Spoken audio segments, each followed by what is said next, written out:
Boa noite, irmãos. Deus seja louvado por sua fidelidade e amor, pela vida desta igreja e por esta conferência, pelos momentos que Deus tem nos proporcionado nesses dias aqui, para louvar, para agradecer pelo aniversário da igreja, para termos comunhão e para meditarmos juntos na palavra do Senhor. Tem sido uma bênção para a nossa família. Nós agradecemos à igreja pelo convite, pela oportunidade, ao pastor Leandro e à família, pela hospitalidade, pelo carinho e cuidado conosco, e desejamos as mais ricas bênçãos do Senhor sobre vocês. Continuem firmes, servindo a Cristo, pregando o Evangelho, crescendo e frutificando para a glória de Deus até a volta de Jesus. Amém? Vamos lá para Colossenses então, amados, e vamos concluir nossas meditações nesta conferência. Colossenses capítulo 1. Nós não colocamos um tema, mas se pudéssemos falar, é que Cristo é tudo que temos e Cristo é tudo que precisamos. É isso que Paulo fala para os irmãos de Colossos, é a ênfase desta carta, é o que nós vemos versículo após versículo, e todas as lições do apóstolo para aquela igreja, aplicada para nós hoje, servem para isso. Cristo é tudo que temos, Cristo é tudo o que precisamos. Eu gostaria de ler com vocês do versículo 9 ao 12, Colossenses 1, do 9 ao 12, e diz assim a palavra do Senhor: Por esta razão nós também, desde o dia em que o ouvimos, não cessamos de orar por vós e de pedir que sejais cheios do conhecimento da sua vontade, em toda a sabedoria e inteligência espiritual, para que possais andar dignamente diante do Senhor, agradando-lhe em tudo, frutificando em toda boa obra, crescendo no conhecimento de Deus, corroborados em toda a fortaleza, segundo a força da sua glória, em toda a paciência e longanimidade com gozo ou alegria, dando graças ao Pai que nos fez idôneos para participar da herança dos santos na luz. Amém? Deus abençoe a sua palavra. Irmãos, o que fazer diante das provações que nos cercam? Como agir ou reagir em meio às tribulações, sofrimento, aos imprevistos e tragédias que acontecem na nossa vida, e como lidar com as pressões religiosas que vêm no meio de tudo isso, aos falsos ensinamentos e às ideias que vão dominando as igrejas e a religião no Brasil e no mundo, que aparentemente são muito atraentes, são muito especiais, trazem coisas grandiosas, e normalmente estas coisas andam todas juntas. Observe a sua vida e pare para refletir nos momentos difíceis que você passou ou tem vivido.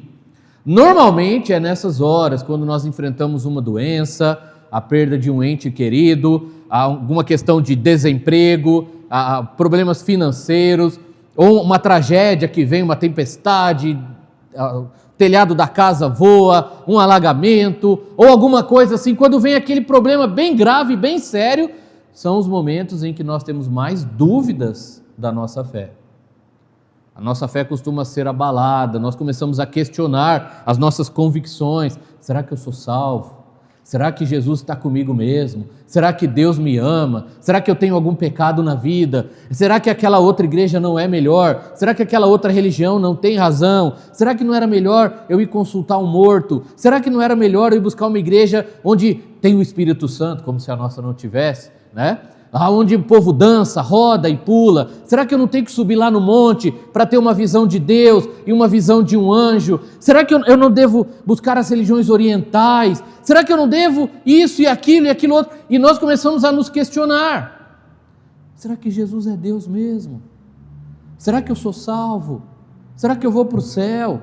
Será que a Bíblia é verdadeira? E aí nós começamos a ver na internet, na televisão, aquelas igrejas lotadas, aqueles pregadores famosos, aquelas igrejas assim cheias de coisas e programações e luxo, e nós começamos a questionar: por que a minha vida está dando errado?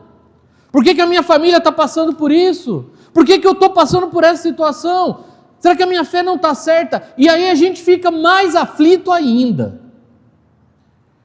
É terrível quando nós já estamos sofrendo e alguém vem e lança uma dúvida ainda maior.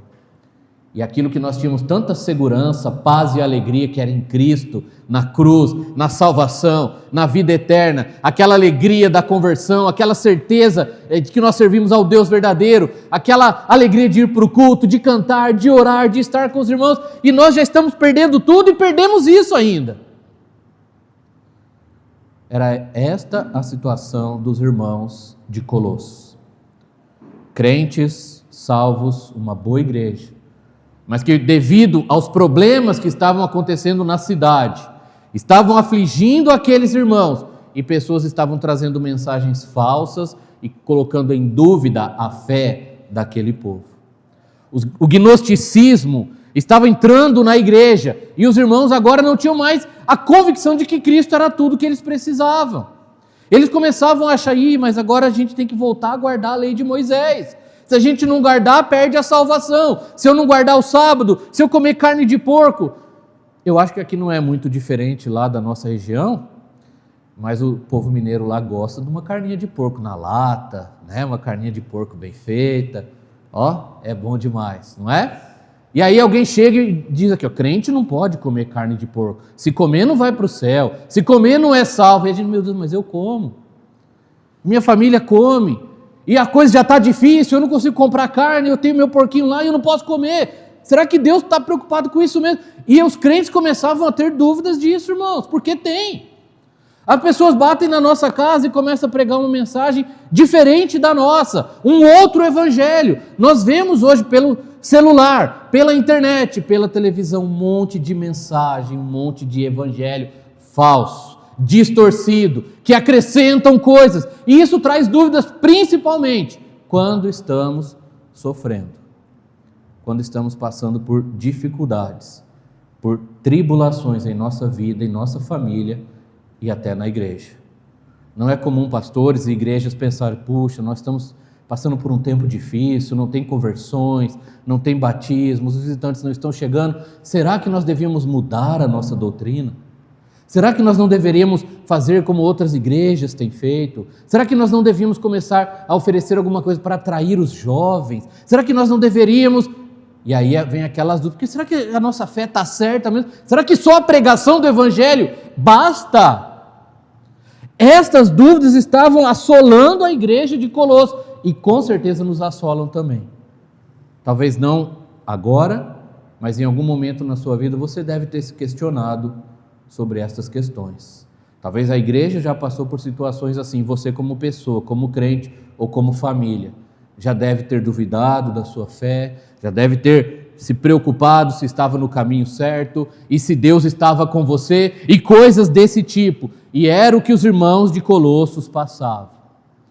Paulo sabia disso porque Epáfras, que foi o fundador daquela igreja e o primeiro pastor ou líder que ensinou e discipulou aqueles irmãos, ele tinha ido até Roma para pedir a ajuda de Paulo, como aconselhar aquele povo, como ajudar a igreja, que não estava sabendo lidar com aquelas doutrinas falsas que já estavam entrando na igreja. O apóstolo, inspirado por Deus, ele ora por aqueles irmãos, ele agradece a Deus por aqueles irmãos, e seguindo os seus conselhos, de novo ele repete, eu não paro de orar por vocês. Olha o versículo 9. Ele já tinha falado isso no versículo 3, que ele agradecia a Deus e orava sempre por eles. E no versículo 9 ele diz, por esta razão, tudo que ele disse até o versículo 8, nós também, ele, Timóteo, desde o dia em que o ouvimos, não cessamos de orar por vós. De novo Paulo fala, irmãos, eu estou orando por vocês.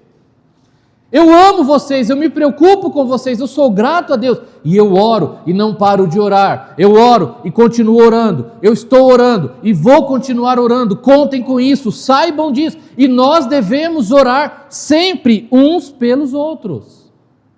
Falei isso na escola dominical e eu volto a falar porque Paulo fala 2 vezes disso. Como Paulo, irmãos, nós precisamos orar sempre uns pelos outros. Nós precisamos das orações dos irmãos. Eu preciso das suas orações, você precisa da minha. Vocês precisam das orações uns dos outros. E tem que ser uma oração incessante, uma oração perseverante, uma oração contínua. Não é uma oração um dia e depois não orar mais. Temos que orar sempre, todos os dias. Orar e continuar orando, sem parar, como Paulo fazia, como Timóteo fazia. Porque aquela igreja precisava. Talvez tenha irmãos aqui agora querendo sair da igreja. Talvez tenha pessoas agora que duvidando da fé e questionando e pensando se não seria melhor voltar para o mundo, para o pecado, para as drogas, para a prostituição. Talvez tenha irmãos pensando, acho que não está adiantando nada ir para a igreja, minha vida não melhora, eu estou com problemas, eu vejo meus amigos do mundo tudo feliz, bebendo, enchendo a cara, e o que eu estou fazendo aqui? Ou talvez aquela outra igreja que está cheia de gente, que tem dança, que tem bagunça, que o povo rola no chão, talvez lá eu vou ser mais feliz. Ou talvez você está se questionando, acho que eu não sou salvo, acho que eu não sou perdoado, será que eu vou para o céu mesmo e Jesus vai me encontrar, vai me buscar? Será que a Bíblia é verdadeira? Devido aos problemas que tem enfrentado, eu não sei o que você tem passado. Talvez você está com alguma luta na família, no seu casamento, talvez com seus filhos, com seus pais. Talvez o seu problema seja no trabalho, no seu emprego, com seu patrão ou empregados. Talvez você esteja numa crise financeira, você não está sabendo lidar, tem dívidas e não sabe de onde tirar o dinheiro.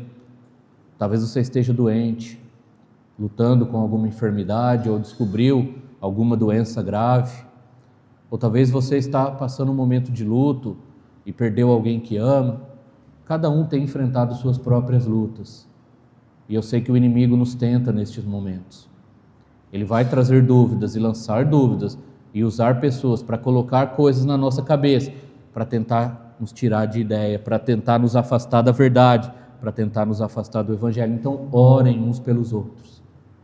Nós precisamos orar uns pelos outros, para que Deus cuide de nós, para que Deus nos mantenha firme, para que Deus alegre o nosso coração, para que Deus nos ajude a continuar servindo, crescendo, frutificando. Era o que Paulo fazia, é o que nós devemos fazer, ao invés de julgar, questionar ou reclamar dos irmãos, orar uns pelos outros.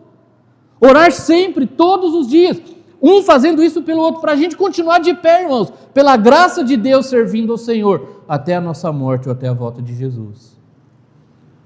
Orem sempre uns pelos outros. Mas pelo que devemos orar? Nós costumamos orar, e infelizmente nós aprendemos a tratar Deus como um gênio da lâmpada, aquele gênio do Aladim, né? Nós estamos precisando, então a gente esfrega, Deus, agora eu preciso de um dinheiro. Deus, agora eu preciso de cura.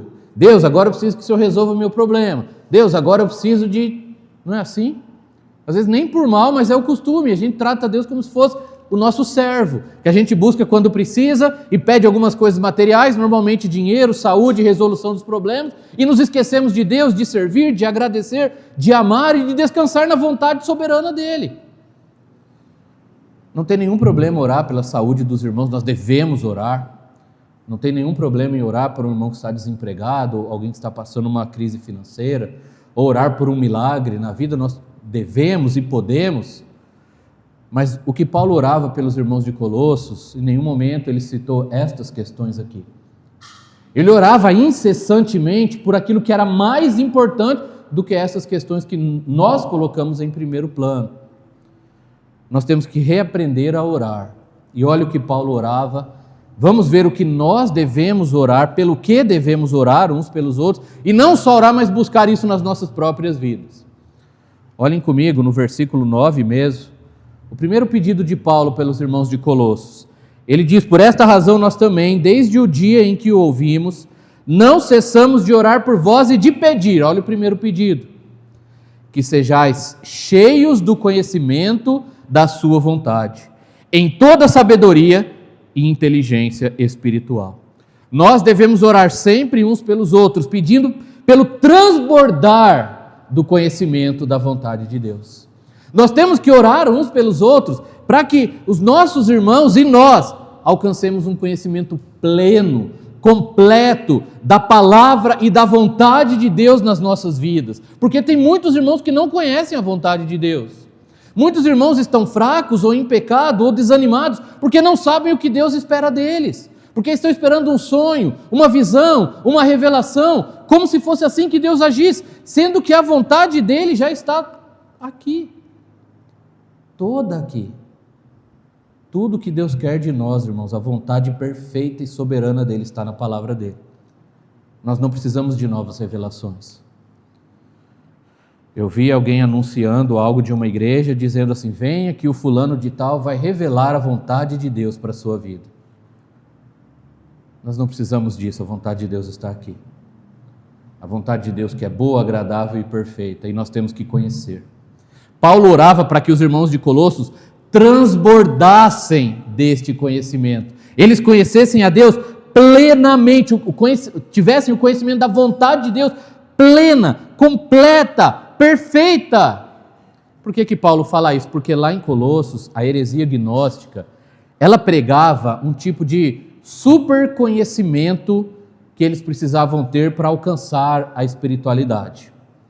Tem algumas religiões parecidas com isso hoje, era muito baseado na filosofia grega. Os gregos gostavam da filosofia, da sabedoria, e eles discutiam isso nas praças, eles estudavam, e tinham seus filósofos, seus sábios, e eles queriam ser muito sábios, e eles misturaram isso com a religião, e estavam pregando que o cristão precisava alcançar um pleno conhecimento de Deus para alcançar a salvação, e só alguns escolhidos tinham esse conhecimento, só alguns poucos iam alcançar. E aí os irmãos simples ali, já passando um monte de problema, eles olhavam um para o outro e falavam: mas eu não alcanço esse conhecimento, eu não sei ler, pastor, eu não consigo estudar. Pensa, irmãos, hoje já temos muitas pessoas que não sabem ler. Imagine em Colossos naquela época, quase 2000 anos atrás. Quantas pessoas será que tinham estudo? Quantos ali tinham faculdade? Quantos ali entendiam tudo de tecnologia? Não tinha isso. E aí eles ficavam frustrados. Quantos daqueles irmãos tinham a sabedoria dos filósofos gregos? Eram pessoas simples, pobres, humildes, salvas por Cristo. E alguém vem e fala para eles: não adianta ter Cristo, você tem que ter sabedoria. Você tem que alcançar essa super inteligência. E eles ficavam frustrados, não conseguiam.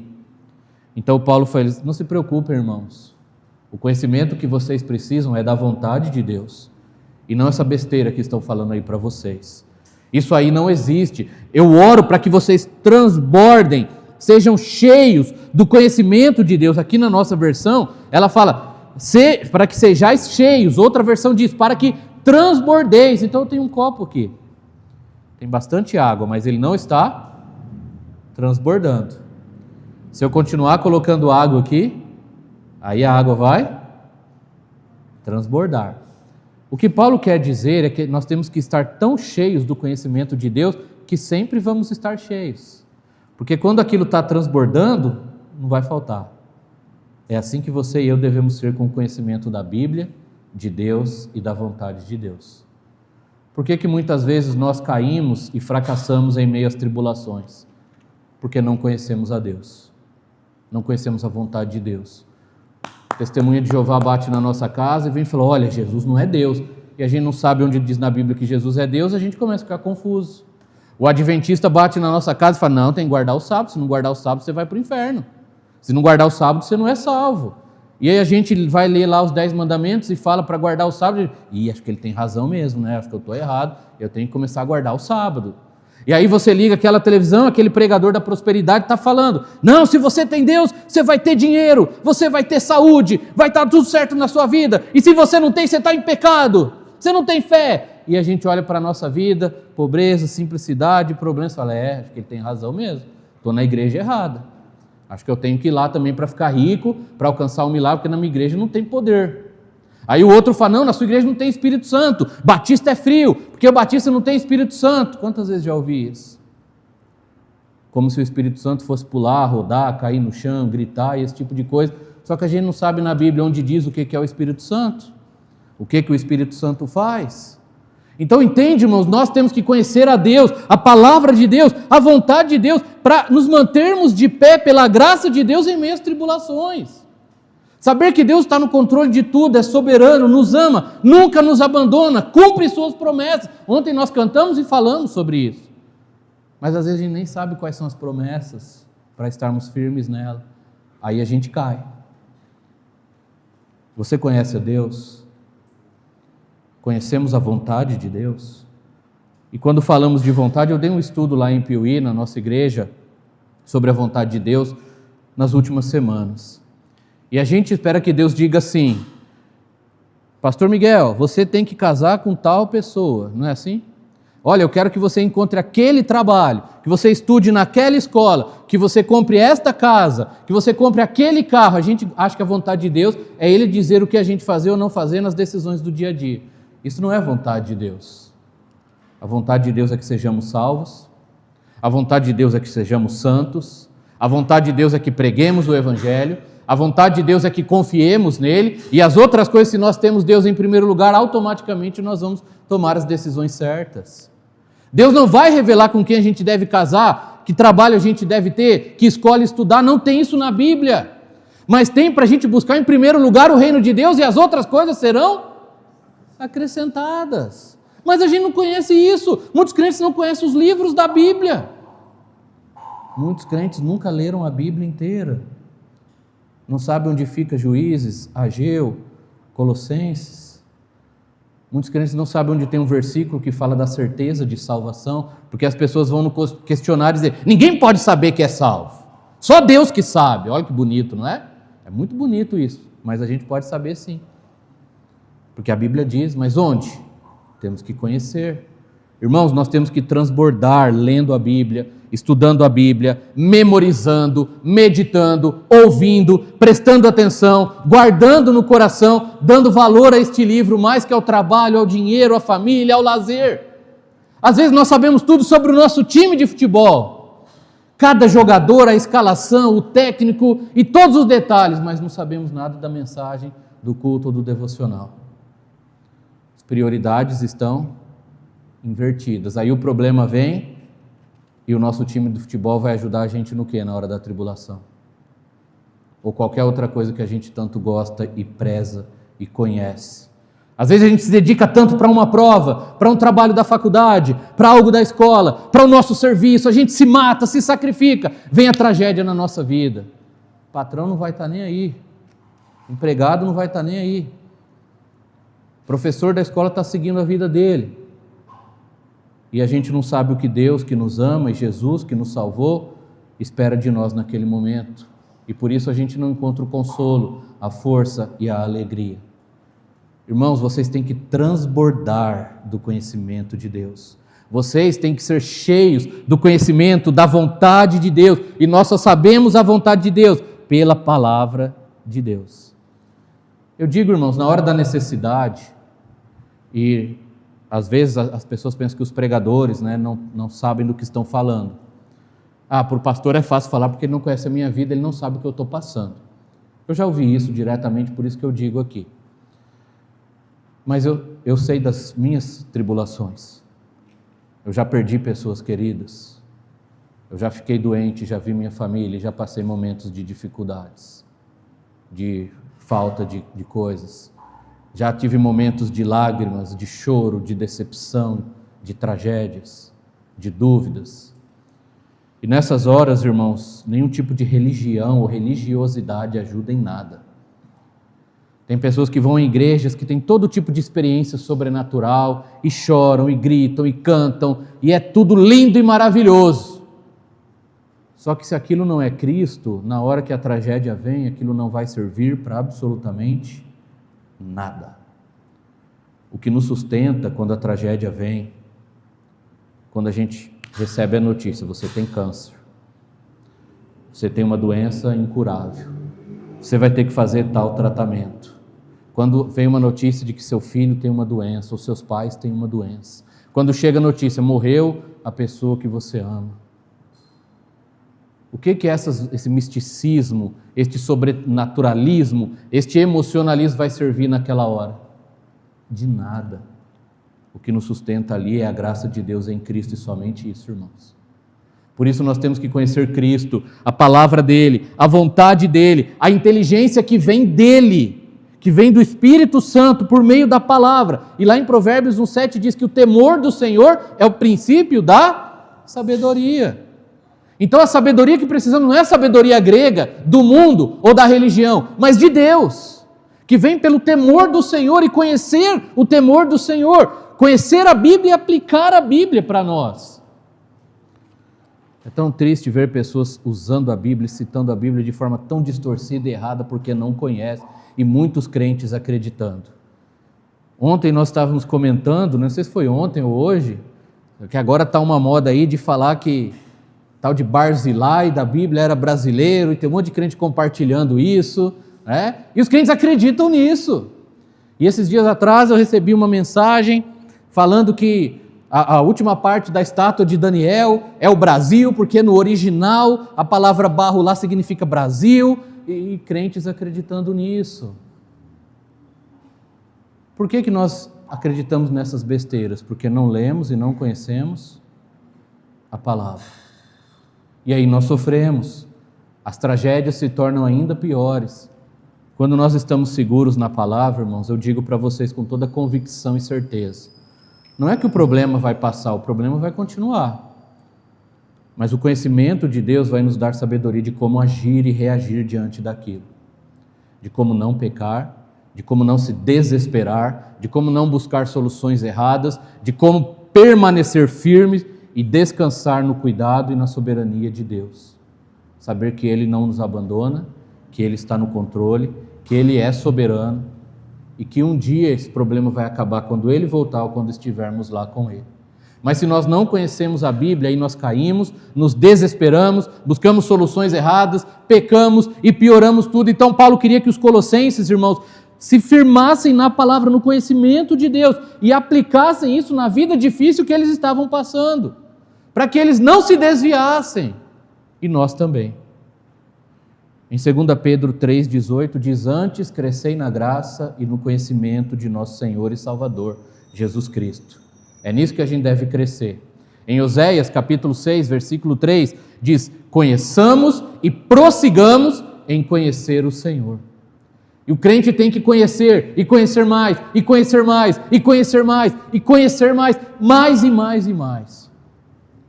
Eu dou um exemplo aqui nosso, da minha esposa. Há alguns anos, né, perdi minha sogra, né? E nossa família sofreu demais, foi durante a pandemia. Débora sofreu bastante. E quem já perdeu um ente querido sabe a dor que é. Não tem nada que consola, nada que resolva o problema. E o que nós fizemos, o que ela fez? Falou: amor, me indica uns livros que falam de luto, que mostram o que a Bíblia diz sobre dor, sobre sofrimento, sobre morte, por favor. E nós pesquisamos, eu já tinha lido alguns, eu indiquei, pesquisamos outros, compramos.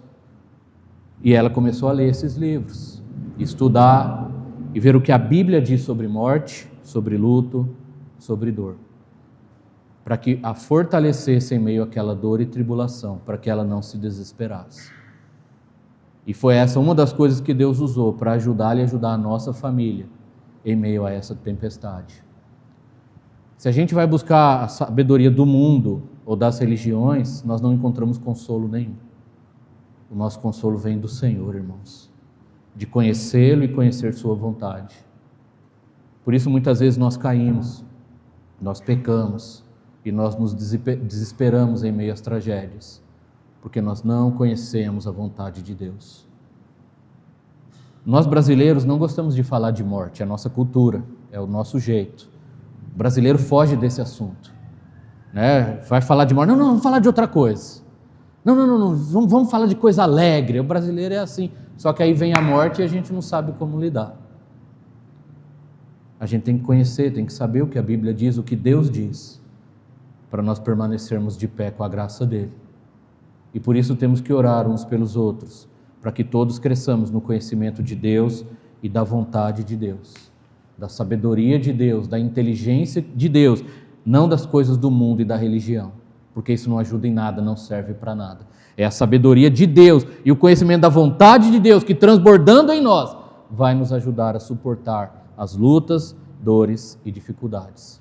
É isso que devemos buscar e é por isso que devemos orar uns pelos outros. O segundo pedido de oração que Paulo orava por aquela igreja, pelo qual devemos orar e buscar, está no versículo 10. Opa, o vento mudou minha Bíblia aqui. Versículo 10, ele diz assim: para que possais andar dignamente diante do Senhor, agradando-lhe em tudo, frutificando em toda boa obra e crescendo no conhecimento de quem? De Deus. De novo ele repete. Mas o segundo pedido de oração e busca do cristão em meio às dores é uma vida digna do Senhor. Paulo orava para que os irmãos de Colossos vivessem uma vida que agradasse a Deus. Nós devemos orar para que nossos irmãos sejam firmes, fiéis e santos e vivam uma vida que agrade ao Senhor. E nós devemos buscar isso na nossa vida, uma vida que agrada a Deus em tudo. Uma vida andando na presença do Senhor e fazendo tudo que agrada a Deus. Quando nós conhecemos a Deus e a sua vontade, automaticamente nós vamos andar de um jeito que o agrada. O andar aqui é uma metáfora para o viver. Muitas vezes a Bíblia vai falar andar, mas não está falando do ato de caminhar, mas da vida diária. Nós, salvos, temos que viver uma vida que agrada a Deus em tudo. Hoje pela manhã, falando lá com os irmãos da Igreja Batista Fundamental, eu estava falando com eles um pouco sobre cosmovisão, que é a maneira de ver o mundo, enxergar o mundo, e nós temos que ter uma cosmovisão cristã.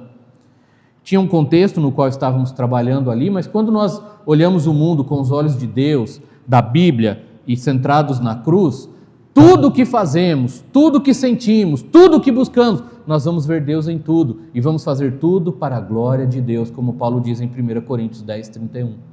Nós ainda temos aquela dicotomia que aprendemos do passado, do cristianismo brasileiro, que tem as coisas de Deus e tem as coisas do mundo. Então no domingo eu vou para a igreja, eu faço as coisas de Deus, mas segunda eu vou para a escola e para o trabalho, eu estou buscando as minhas coisas do mundo, coisas seculares. Não, irmãos, o crente vive na presença de Deus todo o tempo. É na escola, no trabalho, na rua, no lazer, no descanso, nas brincadeiras, em casa, com a família, em tudo que fazemos, seja as coisas religiosas ou na igreja, mas em casa também, trabalhando, estudando, brincando, comprando, negociando, tudo para a glória de Deus. Nós temos que viver uma vida que agrada a Deus em tudo, é o que Paulo orava, irmãos. Parem de preocupar com coisas do mundo e busquem agradar a Deus. Os irmãos estavam sofrendo e aí eles se preocupavam tanto em solucionar os problemas e dúvidas que aquela religião estava pregando para eles, que eles estavam esquecendo de servir a Deus no dia a dia, de agradar a Deus. Estavam parando de orar, de pregar, de se santificar, de se separar das coisas erradas, de amar, de servir, de trabalhar, de fazer o bem. Então Paulo ora para que eles voltassem a fazer isso. E as religiões do mundo, as religiões da emoção, do sentimentalismo, esta profunda sabedoria grega, não melhora a nossa vida na prática, irmãos. Podemos nos emocionar e chorar, mas se a gente chega em casa e não ama a nossa esposa, e o marido, e os filhos, não perdoa, não serve, não ajuda, de que adiantou aquelas lágrimas, aquela emoção, aquele sentimentalismo? De que adianta ter uma visão, ver anjos, e ir para o monte, e chorar, e tudo, se no outro dia a gente é desonesto no nosso trabalho? A gente cola na prova, a gente xinga, fala palavrão, a gente assiste coisas imorais no celular. O que agrada a Deus, o que devemos orar e o que devemos buscar é uma vida santa, é uma vida limpa, é uma vida que agrada a Deus em tudo, cheia de amor, serviço, santidade e boas obras, igual a Jesus. No livro de Tiago, que é o livro da sabedoria no Novo Testamento, seria o equivalente a Provérbios, Tiago diz assim no capítulo 1, versículo 27, a religião pura e imaculada para com Deus e Pai é esta: visitar os órfãos e as viúvas nas suas tribulações e guardar-se da corrupção do mundo. Às vezes a gente fica tão preocupado em ter um culto fantástico, em ter sentimentos especiais na igreja, em ter visão, em chorar, em buscar milagres e esse tipo de coisa. E Tiago fala: o que Deus quer é que você visite o órfão ali que está precisando. A irmã viúva que está passando necessidade, ajuda ela. Se separa do pecado. É essa religião que agrada a Deus. Não é religião de show, de festa, de mágica, porque isso não adianta nada na prática. Eu vejo pessoas lá na nossa região, no começo era mais, que odiavam os crentes, falavam mal dos crentes, mas na hora que eles estavam em dificuldades, eles falavam assim: eu aceito até oração de crente. Porque eles sabiam que os irmãos se preocupavam. A religião deles que eles praticavam lá, que tinha festa, que tinha dança, que tinha tudo, naquela hora de sofrimento não adiantava nada. Nós temos vivido uma vida que agrada a Deus, temos buscado isso. Temos orado para que nossos irmãos sejam santos, fiéis e agradem a Deus em tudo.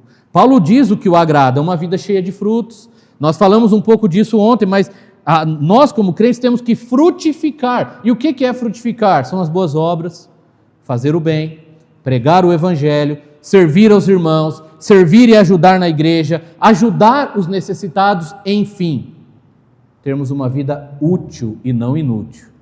Ser uma pessoa que serve para alguma coisa, que trabalha, que ajuda, que ama, que faz o bem, que se sacrifica, e não uma pessoa que só quer ser servida. É uma pessoa que vê uma necessidade, vai lá ajudar, vê uma crise precisando de ajuda, vai ajudar, vê algo na igreja que precisa fazer e faz, e que no dia a dia faz isso também, na família, na escola, no trabalho, na rua. Serve a Deus e serve ao próximo.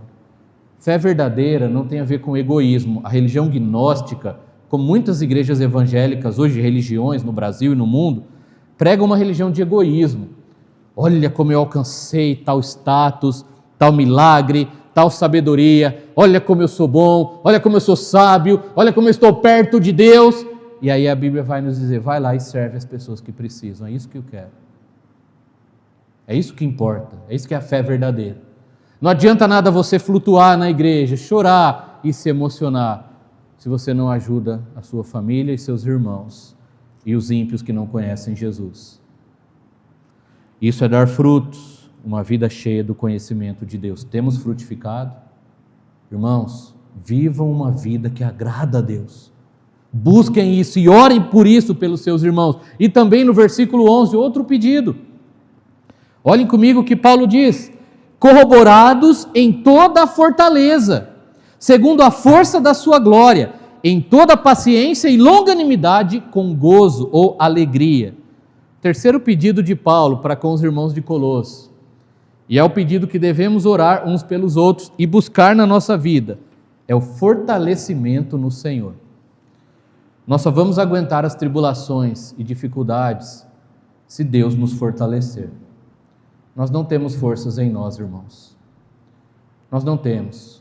Nós às vezes achamos que somos fortes, mas quando a tempestade bate, nós vemos quão fracos somos. Quando a tragédia chega, a doença, a enfermidade, o luto, a pobreza, irmãos, se não for Deus nos sustentando, nós não aguentamos.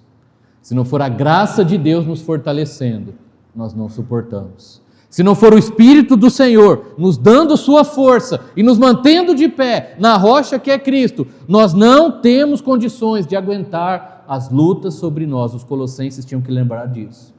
Eles estavam tentando resolver os problemas dele na força deles, mas eles não conseguiriam isso nunca. E às vezes nós tentamos resolver nossos problemas na nossa força e nós não vamos conseguir.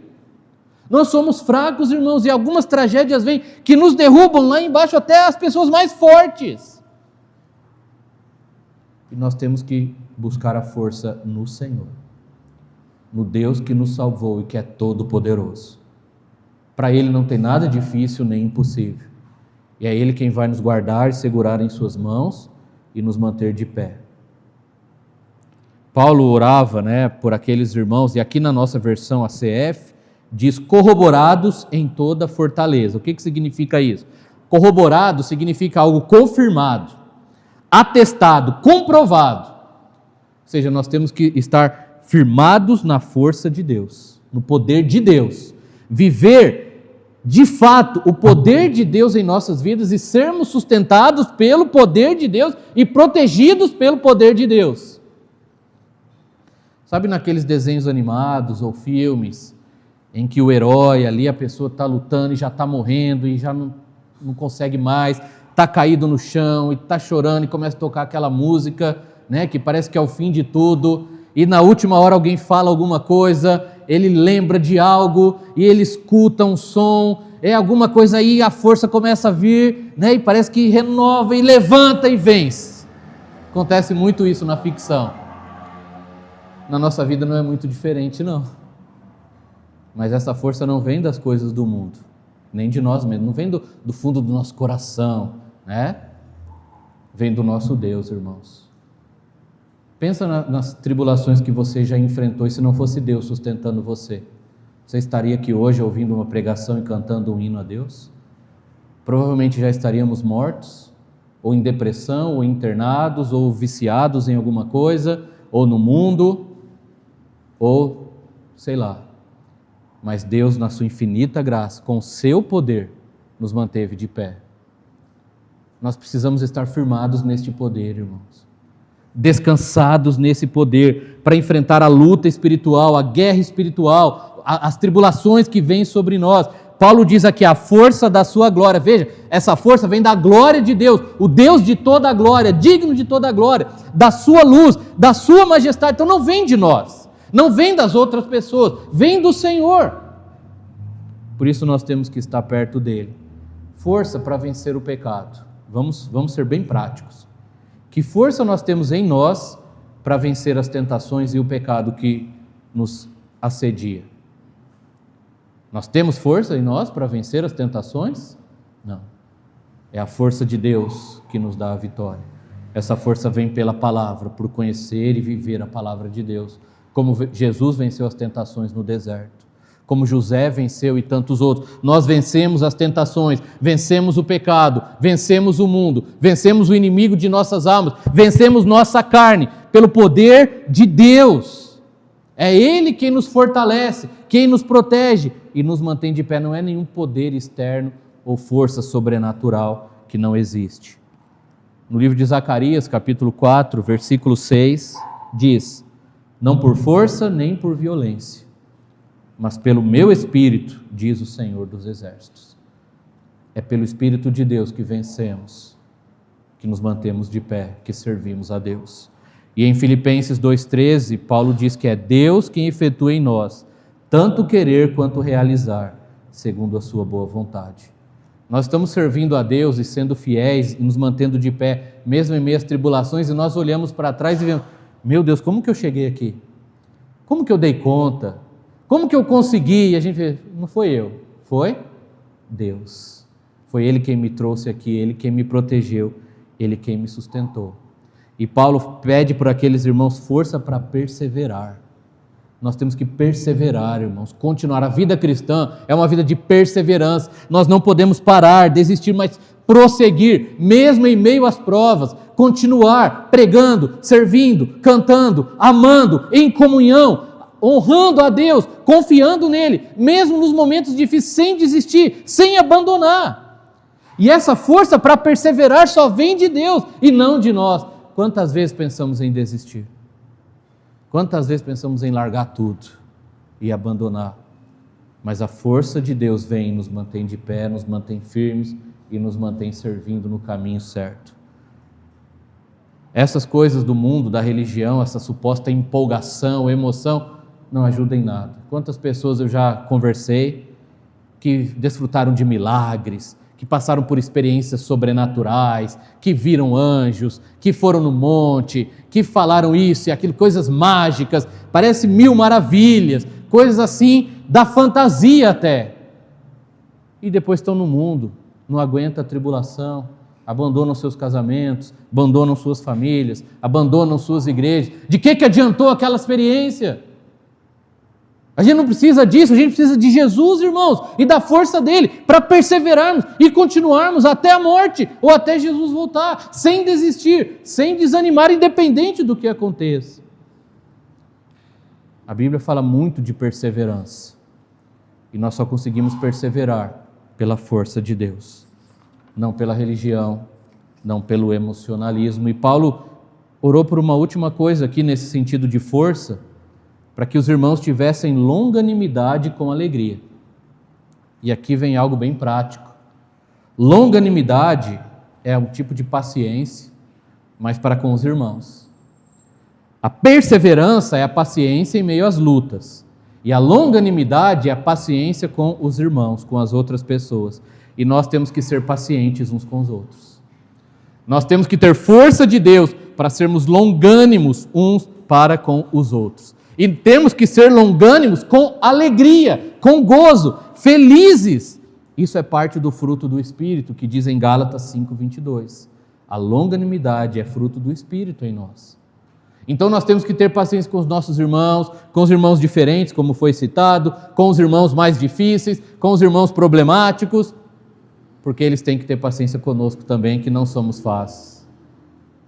E essa força vem de Deus, não de nós. Na nossa carne, a gente busca só quem é igual, só quem é parecido, só quem pensa do mesmo jeito, só quem não vai nos dar trabalho nenhum. Mas Deus fala, tenha paciência com seus irmãos e tenha com alegria. Seja longânimo com eles, e eu te dou a força para isso. A Bíblia diz em Provérbios 16:32 o seguinte: melhor é o longânimo do que o herói de guerra, e o que controla o seu espírito do que o que domina uma cidade. É um milagre muito maior ver um irmão tendo paciência com o outro, com amor e com alegria, do que ser um super-herói que vence uma guerra sozinho. Nós sabemos a dificuldade que é, mas a força de Deus nos dá isso. Por isso nós temos que orar uns pelos outros, para sermos fortalecidos pela força do Senhor, para perseverarmos na fé, para termos paciência uns com os outros, para sermos longânimos, e isso com alegria. E para terminar, irmãos, versículo 12, o último pedido de oração do apóstolo para com os irmãos de Colossos, pelo qual nós devemos orar uns pelos outros e buscar em nossa vida, é a gratidão, uma vida cheia de gratidão. Versículo 12. Dando graças ao Pai que nos fez idôneos para participar da herança dos santos na luz. Paulo orava para que aqueles irmãos transbordassem do conhecimento, para que eles tivessem a força de Deus, para que eles tivessem essa vida que agrada a Deus. E no fim, para que eles dessem graças a Deus pela salvação. Lembra que os irmãos de Colossos estavam passando por um tempo difícil na vida. Não era fácil. Pobreza, solidão, tristeza, falta de perspectiva, muitas angústias. E nós não sabemos ainda os detalhes pessoais de cada um, tudo que eles estavam enfrentando por causa daquela crise econômica, além daquela opressão espiritual, aquela pregação que estava entrando na igreja, tirando a alegria da salvação. Tudo isso eles estavam passando. Então eles estavam deixando de agradecer a Deus por Jesus e pela salvação. Eles começavam a olhar só o que estava faltando. Está faltando comida. Está faltando trabalho. Está faltando família. Está faltando esperança. Está faltando isso. Está faltando aquilo. E eles não lembravam, vocês são salvos. Vocês são filhos de Deus. Deus tornou vocês idôneos. Deus deu para vocês uma herança. E ninguém pode tirar. Nenhum ladrão pode roubar. A traça não pode corroer.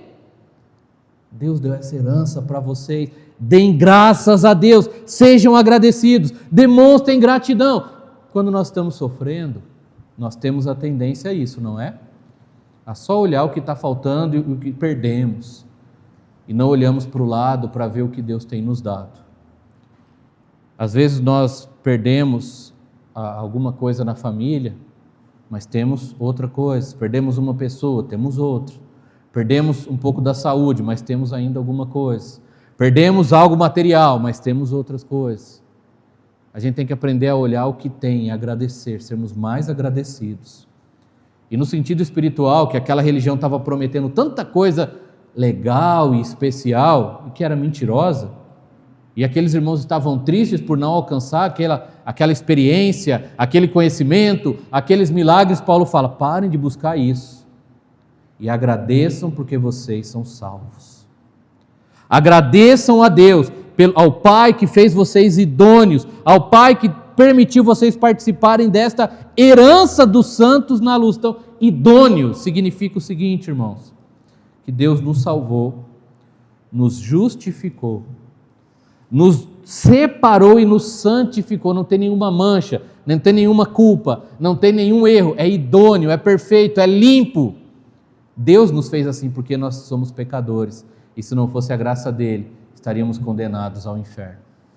Ele nos justificou e nos limpou com o sangue do seu Filho. E nós não podemos esquecer disso nunca, mas agradecer sempre. Podemos perder tudo aqui, mas nós não perdemos a salvação, porque ela foi comprada por Cristo por um alto preço. Ele nos fez santos, nos fez novas criaturas, nos fez filhos de Deus pela cruz, pelo sangue do Cordeiro, e junto com isso Ele nos deu uma herança. Então às vezes nós olhamos, eu não tenho herança, meus pais não me deixaram herança, eu não vou deixar herança para o meu filho. Às vezes nós não temos casa, não temos terreno, não temos um dinheiro guardado. Poucas pessoas têm isso. E a gente fica frustrado, decepcionado. Provavelmente, para Paulo falar isso, é porque os irmãos de Colossos estavam preocupados com herança material. Talvez eles perderam suas terras, perderam seus rebanhos, perderam aquilo, não tinha mais a herança, não tinha mais o que deixar para os filhos, não tinha mais onde plantar, onde trabalhar, alguma coisa nesse sentido. Paulo fala, vocês têm uma herança dos santos na luz. Qual é a nossa herança, irmãos? É a herança que pertencia ao único Filho de Deus. O céu, a vida eterna, a segurança de salvação, e agora ela é nossa. Porque Deus compartilhou conosco tudo que pertencia a Cristo. Nós temos uma herança no céu e isso ninguém pode tirar. Podemos perder tudo aqui, o nosso lar no céu está garantido. Jesus prometeu ir e preparar lugar, e quando Ele falou, for e preparar lugar, voltarei e vos levarei para que onde eu estou, estejais vós também. Aqui nós somos peregrinos e forasteiros, então se a gente não conseguir nenhuma herança aqui, tudo bem, a nossa herança está lá garantida. E se a gente conseguir, no fim a gente vai levar para onde? Não vamos levar para lugar nenhum, vai ficar, infelizmente, para os nossos filhos brigarem. Herança no mundo não adianta muito não. A herança que temos é eterna, é divina, é gloriosa. É a vida eterna, é o céu, é a salvação. E isso nós temos, mesmo no meio das crises, mesmo no meio dos problemas, mesmo em meio às tribulações, dadas por Deus em Cristo pela graça. E nós temos que agradecer. Irmãos, sempre agradeçam a Deus pela salvação. Sempre sejam gratos e demonstrem isso, por Deus ter dado Jesus, ter feito vocês idôneos e ter garantido para vocês uma herança dos santos na luz. Não tem motivo maior de gratidão do que a salvação, do que a vida eterna. E a Igreja de Cristo precisa sempre agradecer por isso. Isso renova a nossa fé, renova a nossa força, renova as nossas esperanças e nos ajuda a suportar as tribulações. Pois o Deus que nos deu a vida eterna é o Deus que está cuidando de nós e nos sustentando. As tribulações virão, irmãos. Talvez você já esteja passando, mas nós vamos passar por lutas aqui neste mundo, como pessoas, famílias e igreja. As heresias teológicas estão por aí, vão continuar e vão aumentar cada vez mais, tentando confundir a nossa cabeça. Nesses momentos difíceis que vocês passarem como crentes e como igreja, orem uns pelos outros, orem sempre. E orem por esses pedidos aqui. Cresçam no conhecimento de Deus. Vivam uma vida que agrada a Deus. Busquem a força do Senhor para suportar as provações e demonstrem gratidão pela salvação. Deus nunca prometeu dar para nós saúde e riqueza, nunca, em nenhum lugar. Ele prometeu salvar todos os que creem em Jesus. E nós devemos agradecer por isso. Orem sempre uns pelos outros e busquem estas virtudes em suas vidas, pois é isso o que Deus espera de nós. E só assim vamos aguentar as tribulações e permaneceremos de pé, firmes, servindo ao Senhor, para a honra e glória dele. Amém? Deus abençoe imensamente a igreja. Estaremos orando pelos irmãos. Orem por nós. E perseverem, amados, firmados em Cristo, servindo ao Senhor, até Ele voltar, ou até Ele levá-los. Mas não desanimem nunca, não busquem nada a mais. Vocês têm Cristo, e Cristo é tudo que vocês precisam. Deus vos abençoe. Pastor?